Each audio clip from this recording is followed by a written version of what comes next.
It's time for From the Shortgrass, presented by UAMS Health, Orthopedics, and Sports Medicine with Trey Schaap.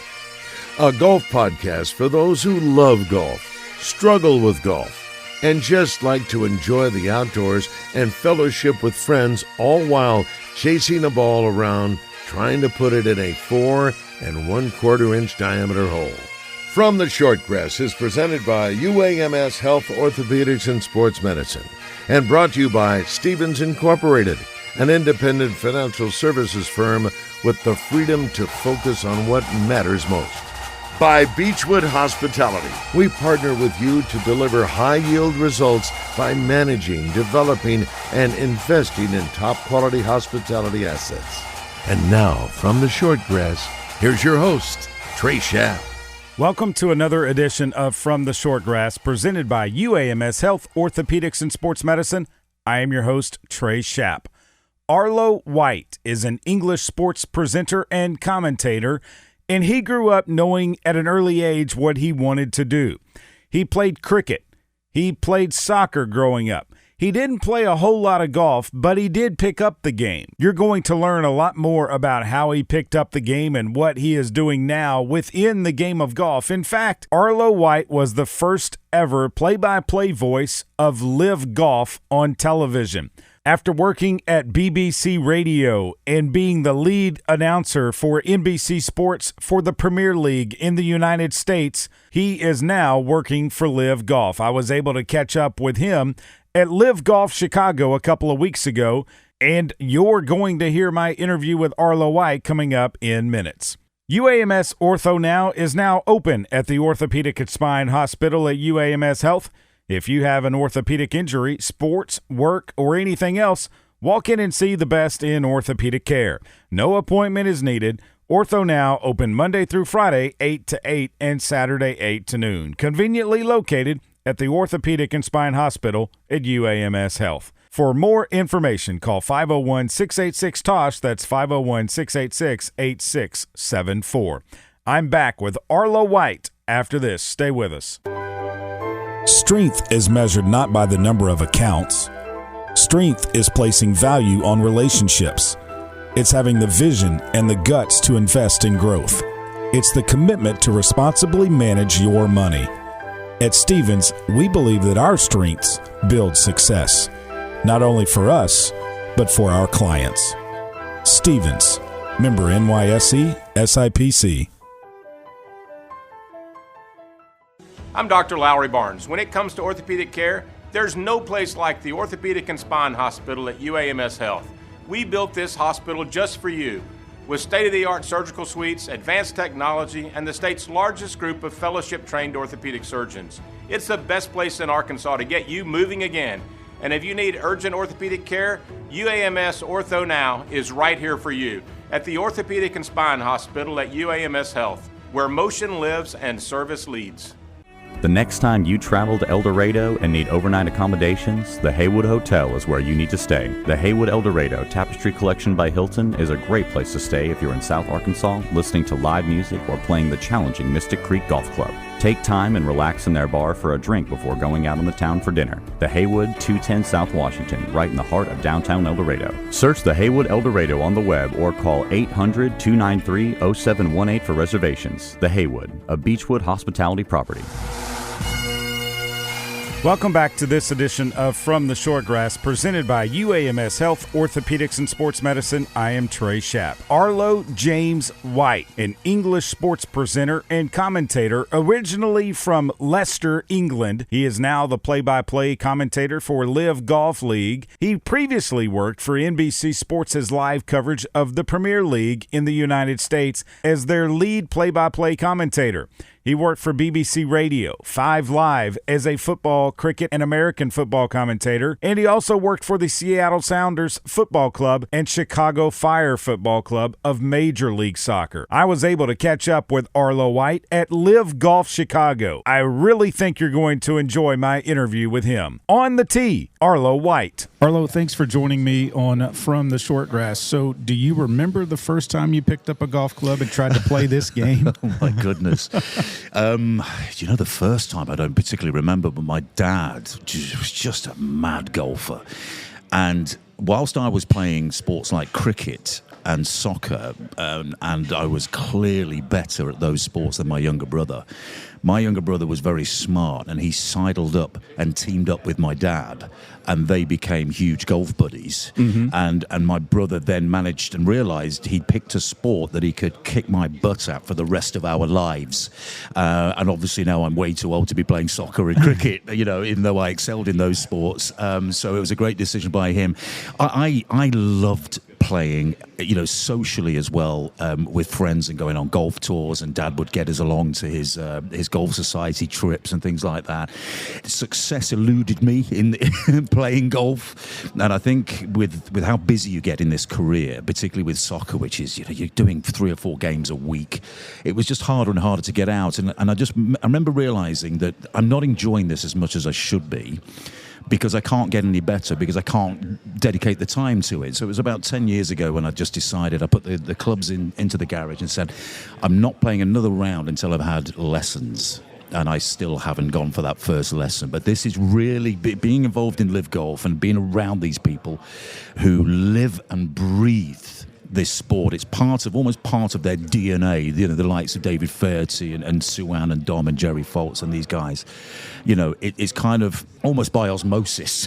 Yeah, I'm getting drawn. Up. Yes, I'm getting drawn back into it. And I've got a lot of buddies who play at home. I've got a friend who's just bought a country club, as you do, very close to where I live. So the excuses to not play are gradually running out, Trey. So I'm going to have to get back out there. So growing up in England, obviously I think of cricket, soccer, and I think of golf, championships golf. Is that pretty much what it is over there? And maybe a little bit of polo and horse racing? I think if you come from a certain background, higher up the social strata than where I came from, I think polo would be a big part of your life. Horse racing is absolutely massive. Rugby union is huge. Rugby league, there's 2 different codes of the sport of rugby. NFL is getting pretty big as well. But no, I think you're pretty much right. There are a lot of seasonal sports like during Wimbledon and Queen's Club, then tennis kind of takes center stage. It is lovely in the summer when in between Premier League seasons, when there's no soccer. In theory, there's always some soccer going on somewhere, which kind of even frustrates me as a soccer fan. You can't get away from it sometimes. But when the Premier League is in its short off-season, it just gives other sports a chance to breathe in the UK. So cricket becomes very important, and of course golf and the Open Championship, wherever that may be in the UK in terms of the rota, that becomes a very, very big deal. And I can remember growing up and just watching hour upon hour of golf, particularly when it was free to wear. So, the sort of mid-'80s through the '90s, growing up on the likes of, obviously, Seve was huge, but, the dominance of Nick Faldo and going to the Masters, and it was Faldo, Sandy Lyle, Ian Woosnam, not just doing it for Europe, but doing it for Britain. I think between them, they won 4 in a row at Augusta, which was absolutely magnificent. But there were big tournaments almost on a weekly basis in the UK in those days of the old European tour. And those names, they stuck with me, and watching them week in, week out, staying up late if you were allowed to on a Sunday night to watch the final round of the Masters. It just took you to far off places, very exotic places, and you watch these great characters and these world-class competitors play, and that led to a lifelong interest in the game, whereas my career took me away from golf. But if you work for the BBC, Trey, in the sports department, you need a good working knowledge of pretty much every sport, because you could be dispatched to a golf tournament, you could be dispatched to a Formula One race, you could be dispatched to to cover a tennis tournament at any given time. So I always kept in touch with the game, but never really to the depth that I'm now involved in it. When you look at Nick Faldo, I think of the blonde carrying the bag with the ponytail, right beside Fanny Sunesson. She was here a couple of weeks ago with. She was on the bag for Henrik. Yeah, fellow Swede, which was lovely to see. I saw her in Dallas. Yeah. Yes, that's right. She is the first female caddy to win a major. Absolutely. Yeah, and Nick went through that. Sir Nick, sorry, went through that incredible phase of play, and I can. One of the great memories that stuck with me was the comeback against Greg at the Masters, where he was just almost robotic in his efficiency and the way he was just gradually, the footsteps were getting louder and louder, and eventually he won that one, and his success at Open Championships as well. As a proud Englishman, to see somebody like Sir Nick dominate world golf as he did for that stretch of time, it was a source of great pride for everybody in the UK. At the time, we didn't have any tennis players. We hadn't won Wimbledon for 1,000 years. Our rugby team sucked. The football team sucked. The cricket team were getting thrashed left, right, and centre. So he was one of the very few success stories for British sports fans to get their teeth into at the time. So, yeah, those sort of memories and those sort of achievements left an indelible sort of mark on my sporting memory. When did you get your start in broadcast journalism? Well, I'd never wanted to be necessarily a soccer player, or the typical astronaut, policeman, fireman. When you're growing up, I wanted to be a sports commentator / host. From as early as I can remember, I would stay around at my grandfather's house for a weekend. He had this hi-fi system in his dining room, and a microphone that came from it, and then we'd go through the Sunday papers reading the soccer results. This is at the age of 6. Oh, wow. Yeah, and we'd do make-believe soccer commentaries. I'd make up, the teams, and my team, Leicester City, would win, pretty comfortably each week by at least 5 goals. Of course. Yeah, Wow, yes, that's yeah. a lot. We were dominant back in those days in my make-believe world. And it went from there, really, and I can remember buying a recording Walkman and taking them down to soccer games, much to the bemusement of fellow Leicester fans that were sitting around us, that they had these sort of upstart 12-year-olds doing these very high-pitched commentaries of all the games. So my break, but I kind of lost my way a little bit, and my break came when it was kind of do or die time, Trey, really, when you're either going to try and do this or not. And I went to the local BBC station, and they gave me some voluntary work, and I showed a bit of an aptitude for it straight away, because I think you get to a point where you want something so badly, you fear being really bad at it, and then what do you do for the rest of your life, knowing that the thing that you want to do, that you kind of believe you were born to do in a way, you can't do because you're not good enough at it, but you can only put it off for so long if you're really going to have a go. So I remember applying for a job at the BBC National Radio. I'd never been paid. In fact, I'd been paid once, £30 to cover a minor league soccer game, and I got caught speeding on the way home and fined £60. So you lost money. I was £30 down on my first paid gig. So that was an inauspicious start to life as a broadcaster, really. But I got an interview. I still to this day don't know quite how it happened, but I went down to a television centre in London. I had to borrow the money for the train ticket. I think when you just don't think you have a chance, it kind of relaxes you to a degree. And I thought I did a pretty good interview. And I got a phone call. I was on the train on the way home, and it was one of the 3 people that had interviewed me. You have a board at the BBC where 3 people interview you. And he said, hi, Arlo. And I'm thinking, wow, they let you down quickly at the BBC. I've not even got home yet, and they're telling me I haven't got the job. But he said, you surprised us. And I said, oh, great. And I'm thinking, well, they're going to get me in to make the coffee on a Saturday and maybe help out. And he said, we'd like to offer you a 6-month contract to work for BBC Sport. And it just didn't register. And I said, well, thank you anyway for the opportunity. I'll apply again next time. He said, are you listening to me? We're offering you a job. And I couldn't believe it. And 2 weeks later, I was on national radio. And, wow. And that after 2 months, that job was made permanent. And I was there for 10 years. And it was the best grounding you can possibly have in sports broadcasting, because you are doing you're writing bulletins, you get the high pressure of breaking news that you're reporting, you're going out and interviewing people. So all the different disciplines in sports broadcasting, I was able to get a good grounding over the course of 10 years. And that sort of apprenticeship has served me very well going into different sports and different areas. And if anybody listening understands, the BBC, the British Broadcasting Corporation, is one of the tops of the tops in the world. Yeah, I may be biased, but yes, I think the standard of broadcasting and the grounding that you're given in terms of, you can either broadcast or you can't. They can't make a decent broadcaster, out of somebody that doesn't have the basic talent. But the other things that you learn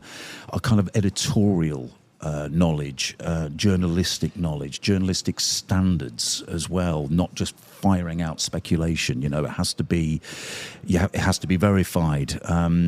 And I think that has stood me in good stead when it comes to like a LIV Golf Sunday. I've got my eyes on so many different things that are happening.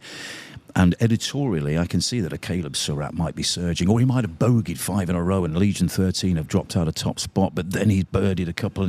So I'm constantly looking for where the stories are and editorially sort of figuring out what the story is on a final day. And a lot of that does come down, or comes from that grounding I had at the BBC. Obviously, the Premier League, you got to work in it, and I guess growing up a fan of the sport, that had to be just awesome. It was awesome, and I kind of went from being an all-sports host at the BBC, which I loved. We were doing 6 or 7 hour shows, no commercial breaks.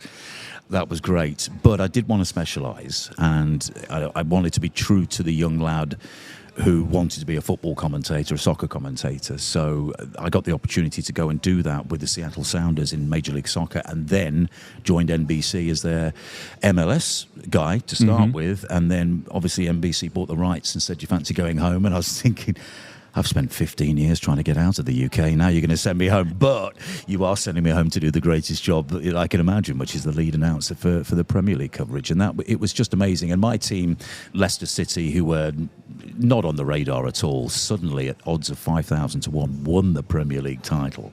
What was that like? I mean, it was just incredible. And, Did they win the game by 5 goals? Back in your childhood? Sadly, these games were a lot closer and a lot more nerve-wracking, to be honest. But a lot of people often say, "How did you do it? Your team is about to win the league for the first time in their 140-year history." And it's like, well, what you don't understand is you're not a fan. You're there to work.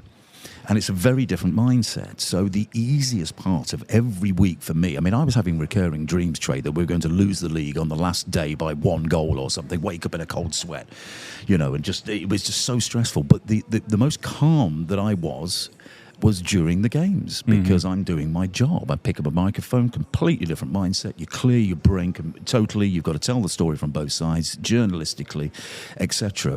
But to be front and centre and commentating on, I think, 16 of those games that season, including the run-in, was very special indeed.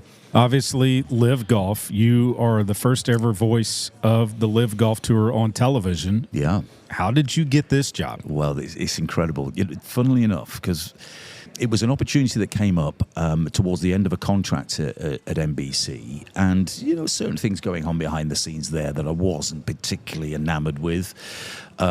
Certain ways that it was going, it went from being a very family sort of atmosphere to quite dog eat dog and brutal in some ways, and there were certain things they were asking me to do which I wasn't particularly happy with, particularly during lockdown.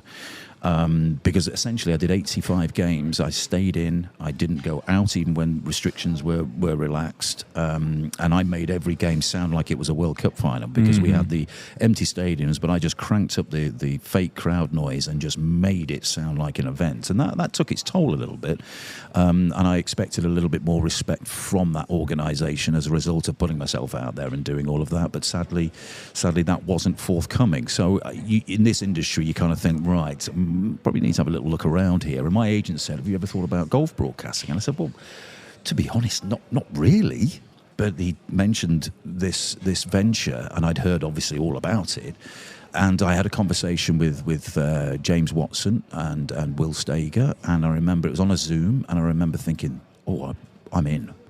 If they want me, I'm in." They sold the whole concept to me completely, and I commentated on Manchester City scoring 3 goals in 5 minutes to win a game 3-2 and win the Premier League title. I think it was May the 24th.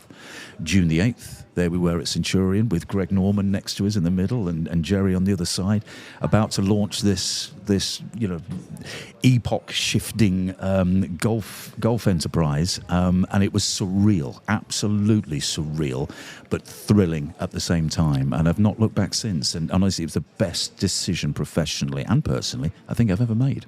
I think you work with one of the most funniest, if that's a word, guy on the planet. Yes. In David Faherty. Yes, I'm glad you didn't say Jerry Foltz.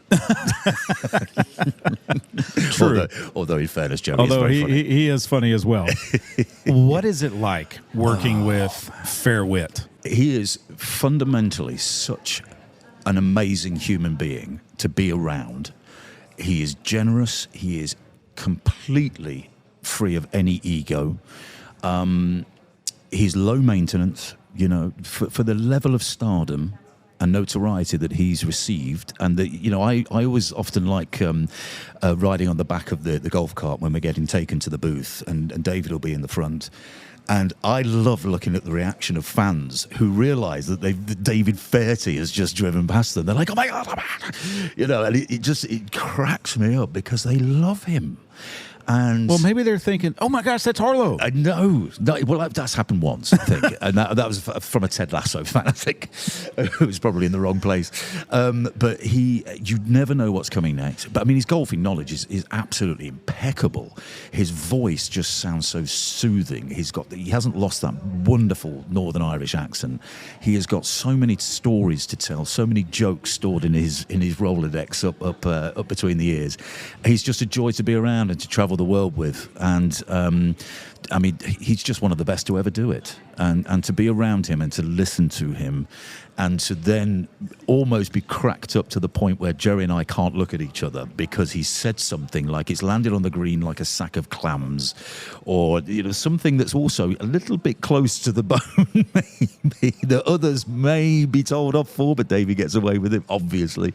And there's been times we've had tears kind of rolling down our cheeks, and we've had to compose ourselves to be able to get on with the broadcast. I don't know if you've heard Charles Barkley or watched Inside the NBA on TNT, but Barkley can get away with anything. I think of David Faherty in the same way. He can say anything, and he's not going to get his hand slapped or anything like that. Is there a specific story or comment that he has made that comes to mind to where, like you said, you and Jerry are like, "Oh my gosh, how do we keep going with this broadcast?" My goodness, that's the question, Trey. And I can remember a situation. It was about 2 seasons ago. And do you know what? I can't remember the specifics of it right now, but it was so funny that I was under the desk and I was out. I mean, I could not get a word out. And if I looked at Jerry was gone. He was completely gone. And I wish I could remember the comment. But because there are so many, and I'm the guy that doesn't remember jokes. If you asked me to tell you a joke now, I wouldn't be able to do it. If you asked me who won the FA Cup in 1974, no problem. But no, he does have that ability, and he retains that ability. But he doesn't overdo it. Mm-hmm. It's not like a stand-up comedy show. He's not trying to make people laugh every 5 minutes. It's when something comes to him. He could. And the moment is right. He could. And when the moment's right, the zinger comes out, and it just steals the show. He's just so wonderful to work with. I call golf and professional golf kind of a traveling circus. What's it like with this traveling circus, if you will, of LIV Golf, from not just city to city, continent to country to continent to another country? I mean, you put it this way, the end of the season being in Bolingbrook, so Chicago, Indianapolis and Michigan, we're driving between these events. That's never happened before. Early in the season, we traveled from Mexico City for a back-to-back in Korea. That was first class, I hope. Well, it was probably one back from there, but so comfortable. But still, that's a long way, and the time differences. And look, we've got to sit down and broadcast. Kudos to the players. They've got to get out straight as soon as they land. They're out. They're at the golf course. They're swinging clubs. They're sort of getting acclimated. It's just a thrill. I love to travel. Always have done. I've been coming to America for many years, since 1986, actually. I've got relatives on the south side of Chicago, so I've been a Cubs fan since 86. Yes, sir. I've been Yes, a Bears sir. fan all that time. I noticed the Cubs love emblem on your shirt there. My overall record watching the Cubs is about 20-10, so I'm Okay. It's a decent record, decent win ratio. But yes, we get to travel the world, and see places like Riyadh in Saudi Arabia, a place I probably wouldn't go to if it was in terms of vacations and things like that. But that opens your eyes to a different culture. Going to Korea for the first time, Hong Kong, Singapore, Australia is a nation I absolutely adore. I've spent quite a lot of time there in my past, traveling around backpacking. Mexico City was just incredible, and we've got this team that when we first all got together, nobody knew knew who I was. I think Jerry was obviously aware of Dom Boulay, and Suan Heng came in who knew Dom, and so there was the kind of loose relationships, but we were forged together, thrown together initially, and we just got on. And I think the amount of criticism that we were probably getting at the time from various different quarters for the decision that we'd all made, kind of in a way it was like being in the trenches. It sort of forged a brother and sisterhood between us all, and this bond that we've had, and we all remain firm friends. And it's a joy to come to work. You can't wait to get to the hotel when you first arrive and gather in the bar and what have you been up to the last couple of weeks, and swapping stories, and we all have our jokes about each other. You need a thick skin in this team. There's a lot of banter flying around, but everyone does have a thick skin, and people realise that it's not done in out of any sort of nastiness. It's just done for the greater good, and we've all been through a lot. It's been a real journey. It's coming towards the end of a fourth season, but it's only just over 3 years that we've all been together, and it's been an absolute blast. And I count, these guys as lifelong friends now, and hopefully we get to stay together and do this for a lot longer. Yeah, next year looks to be like a fantastic season as well. All right, best golf course. I know you haven't played in a while, but best golf course you've ever played. Best golf course I've ever played. It'd be the Belfry. Oh yeah, yeah, it'd be the Belfry. I didn't play to any great standard, and I almost felt. I didn't want to feel fraudulent by hacking around a St Andrews or something. I don't think it's in the right spirit just to say you've played there. You're almost besmirching the game. I think if you go, you've got all the kit on, all the gear and no idea is that phrase that springs to mind. But no, the Belfry. I organised a golfing weekend for friends. We had a mini Ryder Cup. It was great. We stayed at the hotel there. It was just fantastic. I mean, it was a pretty storied golf course. I mean, that's where the Europe team won the Ryder Cup under Tony Jacklin. Many years ago. That was pretty memorable. But yes, I'd say that was pretty much the best course that I played. Fantasy foursome, living or deceased, you and 3 others that you could play a round of golf with. Who would they be? Okay, so I would say Nick Faldo, Nick, for obvious reasons. I would probably go with Seve. I never, sadly, got to meet Seve, but my goodness, the stories that are told by people that did. I mean, just what a player, what a genius of a player, and a genius of a man, and a real character. You could go, Greg, that would be fantastic. Obviously, Tiger, that would be absolutely amazing, wouldn't it? I might even go for sort of some of the older crowd, like an Arnold or a Hogan or a Snead, just to see what they were like as characters, because these guys were, just larger than life, weren't they? I mean, it'd be hard to keep David Fairty out of that. But, I was going to say. But the thing is, he's a mate now, so I can hear the stories without necessarily having him in the 4-ball, so that'd be a decision that I'd have to make, I guess. But okay, we'll go with Nick, we'll go with Seve, and we'll go with Arnold Palmer. Man, that'd be awesome. It would be pretty good, wouldn't it? Arlo, thanks so much for your time. I appreciate it. Oh, absolutely. Thanks for asking me, Trey. The next time you travel to El Dorado and need overnight accommodations, the Haywood Hotel is where you need to stay. The Haywood El Dorado Tapestry Collection by Hilton is a great place to stay if you're in South Arkansas, listening to live music or playing the challenging Mystic Creek Golf Club. Take time and relax in their bar for a drink before going out on the town for dinner. The Haywood, 210 South Washington, right in the heart of downtown El Dorado. Search the Haywood El Dorado on the web or call 800-293-0718 for reservations. The Haywood, a Beechwood hospitality property. I'm Dr. Lowry Barnes. When it comes to orthopedic care, there's no place like the Orthopedic and Spine Hospital at UAMS Health.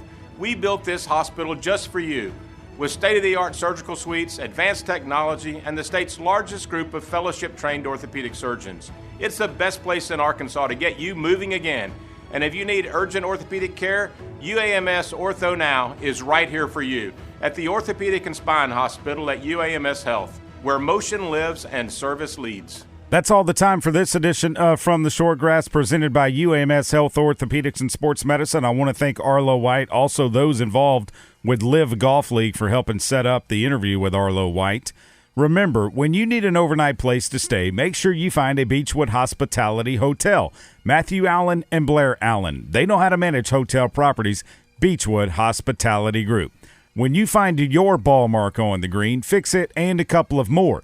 And I hope to see you sometime soon from the short grass. You have been listening to From the Short Grass, presented by UAMS Health, Orthopedics, and Sports Medicine, a weekly podcast dedicated to the game of golf. This has been a presentation of the Buzz Radio Network in association with Majestic Cubby Productions.